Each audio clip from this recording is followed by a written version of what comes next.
शायद आपको मेरी बातों पर विश्वास नहीं होगा कि आज मैं बिना टिकट का एक ऐसे ट्रेन में ट्रैवल करने वाला हूँ जिसका फाइन करीब 10,000 रुपया है। क्योंकि ये ट्रेन कोई आम ट्रेन नहीं है, ये है तेजस राजधानी एक्सप्रेस, जो कि इंडिया का टॉप 10 में से एक है। अब देखना ये है कि मुझे फाइन भरना पड़ा या नहीं। क्या मैं इस ट्रेन के टीसी से छुप छुप कर ट्रैवल कर पाऊंगा? खैर, इस कहानी की शुरुआत होती है मेरे घर से। तो अपनी इस 5 साल की पुरानी स्कूटी से, जो कि मेरे लिए काफी ज्यादा प्यारी है, मैं अपने भारत देश में 100 दिनों के लिए रोड ट्रिप पर निकल रहा हूँ। वैसे आपको बता दूं, हमारे भारत देश में करीब 7 लाख गांव हैं और इन 7 लाख में बहुत सारे ऐसे गांव हैं जिनकी अपनी एक अनोखी स्टोरी है। तो इस 100 डेज ऑफ रोड ट्रिप का मोटिव यही होगा कि मैं अपने भारत देश के कुछ अनोखे गांव की स्टोरी को अपने कैमरे के माध्यम से कैद कर पाऊं। क्योंकि आपको तो पता ही है, डे बाय डे हमारे भारत देश के गांव का कल्चर विलुप्त होते जा रहा है। तो इससे पहले कि सारा कल्चर विलुप्त हो जाए, क्यों ना कुछ कैद कर लिया जाए। हाँ, मुझे पता है, मैं कितना भी कोशिश क्यों ना कर लूं, हर चीज को अपने कैमरे में कैद नहीं कर पाऊंगा। जैसे गांव से जुड़ी हुई इमोशंस, जो कि एक इंसान तभी फील कर पाएगा जब वो फिजिकली वहां पर मौजूद होगा। वैसे मैं आपको बता दूं कि ऐसा नहीं है कि मैं 100 दिनों तक सिर्फ गांव में ही भटकता रहूंगा। अब 100 दिनों के रोड ट्रिप पर निकला हूं तो थोड़ी मौज मस्ती भी होगी। इस 100 दिनों के रोड ट्रिप पर आपको मेरा पर्सनल लाइफ स्टाइल भी देखने को मिलेगा कि मैं कम पैसों में कैसे ट्रैवल कर पाता हूँ और साथ ही साथ इतने अच्छे अच्छे दोस्त कैसे बना लेता हूँ।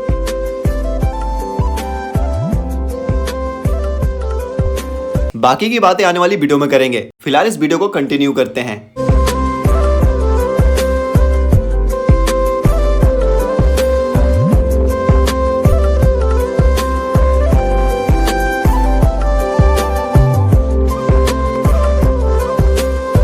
हेलो दोस्तों, good morning from my home. यहाँ से मैं अभी घर से जा रहा हूँ गया जंक्शन। वहाँ से मैं अपने स्कूटी को पार्सल करने वाला हूँ न्यू दिल्ली के लिए। फिर वहाँ से हमारा सफ़र स्टार्ट होगा। तो फिलहाल घर से निकल चुका हूँ। यार सच बताऊँ तो मतलब घर से जाने का मन नहीं करता यार। एक बार घर पे आ जाओ ना तो लगता है यार क्या जाना है, मतलब घर पे इतना आराम मिलता है ना। लेकिन वो कहते हैं ना, जब तक आप अपने कंफर्ट जोन से बाहर नहीं आते ना, तो आप वो कभी अचीव नहीं कर पाएंगे जो आप अपने लाइफ में चाहते हैं। रास्ते में मेरी नजर पड़ती है कुछ साइकिलिस्ट पर। भाई रास्ते में मुझे कुछ साइकिलिस्ट नज़र आ रहे हैं, चलो उनसे थोड़ा बात करते हैं। उनको देखकर मेरा अपना दिन याद आ गया। कहाँ से आ रहे हो भैया? कोलकाता से। कहाँ जाओगे? कोलकाता से केदारनाथ। एक दिन में कितना चला लेते हैं आप लोग? 60-70। अगर इस साइकिल से आप 60 या 70 किलोमीटर हो रहा है तो बहुत बड़ी बात है भाई, बहुत बड़ी बात है। Har Har Mahadev. Best of luck. Thank you. यहाँ के बाद मैं फाइनली इंटर कर जाता हूँ ज्ञान एवं मोक्ष की भूमि गया में, जहाँ 39 मिनट तक वेट कराने के बाद मेरा एक दोस्त मुझसे हाथ मिलाने आता है। लेकिन मैं इस इंसान से हाथ नहीं मिलाता क्योंकि अपना हाथ नहीं धोता है। फिर मैं अपने दोस्त को स्कूटी का ड्राइवर बनाकर इसके साथ आ जाता हूँ गया जंक्शन, जहाँ से मैं अपनी स्कूटी पार्सल करने वाला हूँ न्यू दिल्ली के लिए। तो दोस्तों फाइनली पहुंच चुके हम गया जंक्शन और स्कूटी भी ले आए साथ में। बट यहाँ भी 9 बज रहा है। यहाँ पे बोल रहे हैं कि 11 बजे आओ तो स्कूटी आपका पैकिंग होगा, फिर पार्सल होगा। वापस से जाना पड़ेगा लग रहा है। देखो फिर ट्राई कर रहे हैं। हम पहले आ गए ना, कि अगर पहले आ जाएंगे थोड़ा सही रहेगा, क्योंकि पैकिंग में भी पार्सल में बहुत टाइम लग जाता है। अब देखो, अगर आपको अपनी गाड़ी ट्रेन से पार्सल करानी है तो आपके गाड़ी में थोड़ा भी तेल नहीं होनी चाहिए। इसलिए मैं अपने स्कूटी से सारा तेल निकालने का प्रयास करता हूँ, लेकिन हमसे तेल नहीं निकल पाता। फिर एक भैया आते हैं, वो कहते हैं कि दीजिए हम निकाल देते हैं आपका तेल, मतलब स्कूटी के अंदर का तेल। लेकिन भैया कहते हैं कि सारा तेल हमारा हो जाएगा। मुझे लगा भैया मजाक कर रहे होंगे, लेकिन तेल निकालने के बाद भैया सच में सारा तेल रख लेते हैं। खैर फाइनली स्कूटी पैकिंग होकर पार्सल हो जाती है। बाकी गया में गर्मी बहुत ज़्यादा है। जी फॉर गया, जी फॉर गर्मी। अब चलते हैं रूम पे।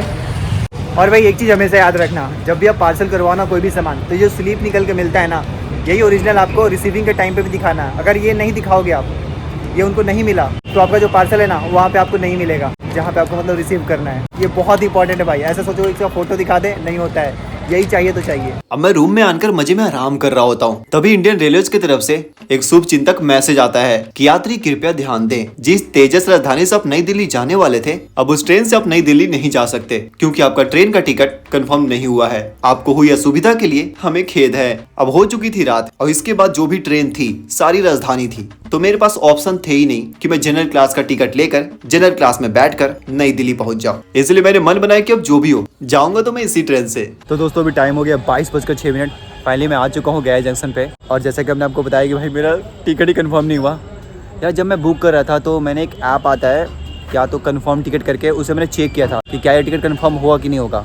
उसमें जो चांस दिखाया था भाई 90% या 80% से एबव था। मैंने भी चेक किया था, मेरा दोस्त भी चेक किया था भाई। इंस्टेंटली आता है कि आपका टिकट कंफर्म नहीं हुआ। अब मेरे को समझ में नहीं आ रहा है, मेरे पास दूसरा ऑप्शन नहीं है कि मैं जनरल में बैठ के चला जाऊँ ना, तो मैं हो जाता, मैं जनरल में बैठ कर चला जाता। लेकिन अभी कोई ऐसा ट्रेन ही नहीं है जिसमें मैं जनरल क्लास में बैठ के जा सकता हूँ। सारा राजधानी है भाई, मेरे पास ऑप्शन ही नहीं है। अब मुझे अगले दिन तक वेट करना पड़ेगा, इसलिए मैं चांस ले रहा हूँ कि मैं इसी ट्रेन से जाऊँगा, जो होगा देख लेंगे।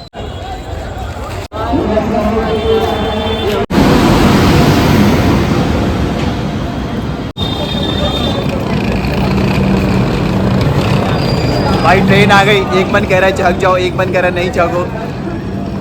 क्या करें, जाना भी बहुत ज़रूरी है। दोस्तों ट्रेन के अंदर एंटर तो कर चुका हूँ, B1 कोच में खड़ा हूँ। देखो क्या होता है भाई। अब देखो होना क्या था, आगमन होता है टीसी सर का। उनको मैं अपना समस्याएं बताता हूँ, फिर वो इसका इलाज बताते हैं कि आपके पास दो ऑप्शन है। पहला, करीब 6,000 रुपए फाइन भरना होगा और फाइन भरने के बाद भी आपको सीट नहीं मिलेगा। दूसरा, आपको अगले स्टेशन पर उतर जाना होगा, जहाँ से आप दूसरी ट्रेन लेकर आगे जा सकते हैं। अब देखो 6,000 रुपए भरने के बाद भी अगर आपको सीट ना मिले तो 6,000 भरने का क्या ही फायदा। इसलिए मैं सेकंड ऑप्शन चूज करता हूँ। वैसे गया के बाद जिस अगले स्टेशन पर यह ट्रेन रुकने वाली थी, वो स्टेशन कोई छोटा मोटा नहीं था, वो था पंडित दीनदयाल उपाध्याय जंक्शन, जहाँ से न्यू दिल्ली के लिए बहुत सारी ट्रेन जाती है। तो भाई मैं क्या करूँगा, मुगल सराय पे उतर जाऊँगा, वहाँ से मैं दूसरी ट्रेन पकड़ के जनरल टिकट लेकर जाऊँगा न्यू दिल्ली। मेरा सफ़र इस तेजस राजधानी से मात्र मुगल सराय तक ही रहेगा, उसके बाद नहीं भाई 6,000 कुछ ज़्यादा ही हो जाता है वो फाइन भाई, इतना नहीं दे सकता। खैर उनका कोई गलती नहीं है भाई, 6,000 फाइन तो लगेगा ही ना। AC ट्रेन है भाई, वो भी राजधानी टॉप क्लास का। अगर ऐसे सब करने लगेंगे तो फिर दिक्कत होगा। बट मेरी यहाँ से कोई ट्रेन ही नहीं थी, मैं तो मजबूरी में ट्रैवल कर रहा हूँ। इसके बाद भी राजधानी ही थी, या तो इसमें ट्रैवल करो या फिर आगे वाला में ट्रैवल करो, बात बराबर ही है। खैर मुगल सराय पे उतर जाएंगे हम, रात को 12 बजे पहुँचेगी ट्रेन ये। वहाँ के बाद कोई और ट्रेन देख के निकल जाएंगे न्यू दिल्ली। अब यहाँ पर मैं मजे में सो ही रहा था कि यहाँ कोई आ जाता है, तो मैं वापस से खड़े होकर झुक रहा था। ऐसा देख एक भैया कहते हैं कि अगर आपको फर्श पर सोने से कोई प्रॉब्लम नहीं है तो आप यहाँ पर आकर सो सकते हैं। फिर क्या, भैया के साथ साथ मैं भी जमीन पर ही लेट जाता हूँ। रात को 12 बजे मैं फाइनली पहुंच जाता हूँ पंडित दीनदयाल उपाध्याय जंक्शन।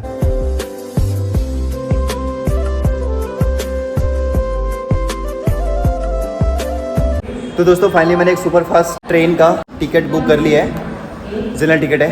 तो इस टिकट की मदद से मैं बैठूंगा भी गरीब रथ में, और उस पर बैठ कर मैं जाऊँगा न्यू दिल्ली। क्योंकि मैंने पता किया इसका जो पेनाल्टी है गरीब रथ का, वो आपको बहुत कम पड़ेगा।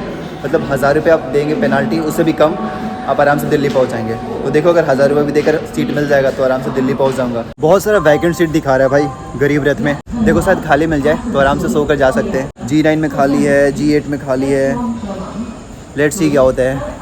फाइनली आगमन होता है गरीब रथ का। अब देखो इस ट्रेन को चलाया गया था ताकि हर एक बजट ट्रैवलर AC कोच में ट्रैवल कर सके, लेकिन आजकल मैक्सिमम लोग इस रथ से ट्रैवल करना चाहते हैं क्योंकि इस ट्रेन का AC क्लास का प्राइस अदर ट्रेन के AC क्लास के प्राइस से काफी कम होता है। भाई एक सीट तो मिला है G16 8 नंबर में। बात किया मैंने अभी TC से, बोला कि जाओ वहाँ बैठो मैं आता हूँ। और मुझे नहीं पता कितना पैसा लेंगे, कितना मिले भाई, मेरे को अब सो के जाना है, नींद बहुत आ रही है।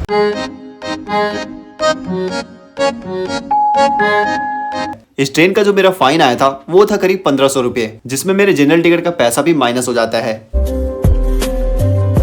अगली सुबह मस्त मैं नींद से बाहर आता हूँ करीब 8 बजे। कुछ भी कहो, ट्रेन से ट्रैवल करना मुझे बहुत अच्छा लगता है क्योंकि ट्रेन के अंदर मुझे नींद बहुत अच्छी आती है। हाँ अलग बात है कभी कभी नहीं आती।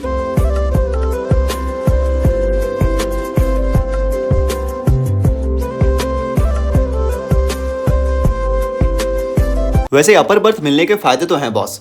आप सीट पर बैठकर ठीक से पी नहीं पाओगे, कुछ खा नहीं पाओगे और ठीक से बैठ भी नहीं पाओगे। इस सीट पर बस एक ही काम हो सकता है, वो ये कि आप सिर्फ आराम से सो सकते हो।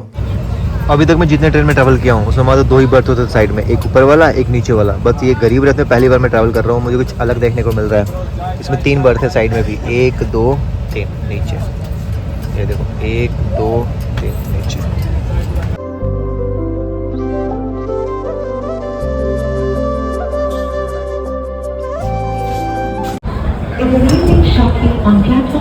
वेलकम टू न्यू दिल्ली दोस्तों। तो भाई अब चलते हैं, अपना स्कूटी रिसीव करते हैं। और बाकी अमरीक भी आ रहा है, उसको मैंने कॉल किया, वो आ रहा है मेरे को लेने। मैं दिल्ली में पहली बार आया हूँ, मतलब पहली बार स्कूटी के साथ आया हूँ भाई। काफ़ी भीड़ है यार दिल्ली रेलवे स्टेशन पर। प्लेटफॉर्म की सीढ़ियों पर मेरी नजर पड़ती इस बच्चे पर, जो कि बिल्कुल अकेला था। इसके आसपास और कोई भी नहीं थे। मैं कुछ टाइम तक इसके पास ही बैठा रहता हूँ, फिर इधर उधर आवाज भी लगाता हूँ, लेकिन कोई भी नहीं बता रहा था कि ये किसका बच्चा है। भाई अभी मैं दिल्ली रेलवे स्टेशन पे हूँ, एक छोटा सा बच्चा मेरे को मिला यहाँ पे, और कोई नहीं है, तब से यहीं पे खड़ा है, मैं भी इसके साथ बैठा हुआ हूँ। अब मुझे समझ में नहीं आ रहा मैं इसको किसको क्या कर दूँ। कहाँ है पापा, कहाँ है तुम्हारे, मम्मी कहाँ है, पापा मम्मी कहाँ है? ये रो रहा है यार। अब पापा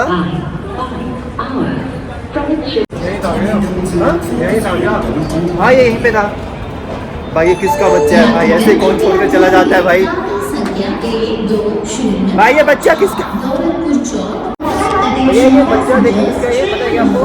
ये किसका बच्चा है? अब लोगों से मैं पूछताछ कर ही रहा होता हूँ, तभी पीछे से आगमन होता है एक दीदी का, जो बताती है कि ये मेरा बच्चा है। ये मेरे साथ ही सो रहा था, लेकिन इधर कब आ गया ये मुझे पता नहीं चला। मिल गई भाई, उसकी मम्मी आई भागते हुए। अभी मैं जा रहा था पुलिस को देने।